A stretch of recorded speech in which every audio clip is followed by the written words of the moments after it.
Welcome to very review. இந்த வீடியோவில் ஒரு தமிழ் திரைப்படமான மெல்ல திறந்தது மனசு திரைப்படம் எப்படி இருக்குது அப்படிங்கிறது தான் அதில் பார்க்க போகிறோம். அண்ட் இந்த திரைப்படம் வந்து இப்போ யூடியூப்பில் ஃப்ரீயாகவே ரிலீஸ் பண்ணியிருக்கிறாங்க. பார்க்கலாமா இல்லையாங்கிறத டீட்டெயிலாக இந்த வீடியோவில் பார்க்கலாம். இதில் இந்த படத்தோட கதையை பொறுத்தளவுக்கு கதாநாயகன் பேர் வந்து சுனில். ஸோ இவரோட வீட்டில் வந்து இவருக்கு ஒரு பொண்ணு பார்த்துருக்குறாங்க. அந்த பொண்ணை பார்க்கறதுக்காக ட்ரெயினில் இப்போ ட்ராவல் பண்ணி போய்கிட்டு இருக்கிறாரு. அந்த ட்ரெயினில் தான் நம்ம ஹீரோயினையும் மீட் பண்ணுறாங்க.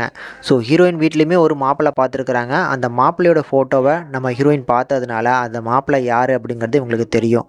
ஸோ இவங்க வந்து பார்த்திங்கன்னா நம்ம சுனில் தான் வந்து பார்த்திங்கன்னா அவங்க பார்த்துருக்கக்கூடிய மாப்பிள்ளை. ஆனால் நம்ம ஹீரோ வந்து பார்த்திங்கன்னா பொண்ணோட ஃபோட்டோவை பார்க்காதனால இந்த ட்ரெயினில் வந்து பார்த்திங்கன்னா இவங்க 2 பேரும் நல்லா பேசி பழகிறாங்க. ஆனால் அதுக்கப்புறம் வந்து பார்த்திங்கன்னா நம்ம ஹீரோயினுக்கு நல்லா பிடிச்சி போயிடுது. ஆனால் நம்ம ஹீரோவுக்கு வந்து பார்த்திங்கன்னா பிடிக்கல.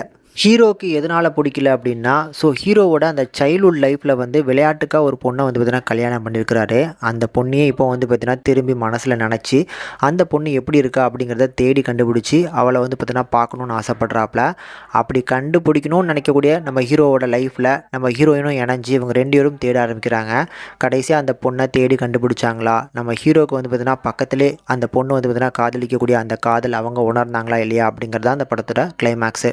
இந்த படத்தை பொறுத்தளவுக்கு ஸோ ஒரு நார்மலான ஜென்ரலான படம். நான் வந்து ஃபஸ்ட்டு படம் பார்க்கும்போது ஒரு விஷயத்தை நான் ப்ரிடிக்ட் பண்ணேன். ஆனால் கண்டிப்பாக அப்படிலாம் இல்லைப்பா அப்படின்னு சொல்லி ஓரளவுக்கு நல்லா ஹேண்டில் பண்ணியிருந்தாங்க படம். ஆனால் கொஞ்சம் அவுட்ரேட்டடான ஒரு படமாக இருக்குது. ஸோ படத்தில் ஒரு சில சாங்ஸ் எல்லாமே வந்து பார்த்திங்கன்னா படம் அவுட்ரேட்டடாக தான் இருந்துச்சு. ஸோ பர்ஃபார்மன்ஸ் ஓரளவுக்கு நல்லா இருக்குது. கண்டிப்பாக கதையுமே நம்ம நினச்சது ஒன்று நடந்தது ஒன்று அப்படிங்கிற மாதிரி இருக்கிறதுனால கண்டிப்பாக ஒரு சில ஆடியன்ஸுக்கு இந்த படம் பிடிக்கிறதுக்கு வாய்ப்பு இருக்குது. கொஞ்சம் பழைய படம் தான், முடிஞ்சால் ட்ரை பண்ணி பாருங்கள். ஆனால் போர் அடிச்சா பார்க்கலாங்க. இந்த படத்தை ஒரு 1 டைம் ட்ரை பண்ணலாங்க. கண்டிப்பாக படம் ஃபேமிலியோட பார்க்கலாம். பெருசாக அடல் கண்டென்ட்லாம் எதுவும் கிடையாது. ஒரு பக்கமான ஒரு என்டர்டெயின்மெண்ட் கண்டிப்பாக கிடைக்கும்.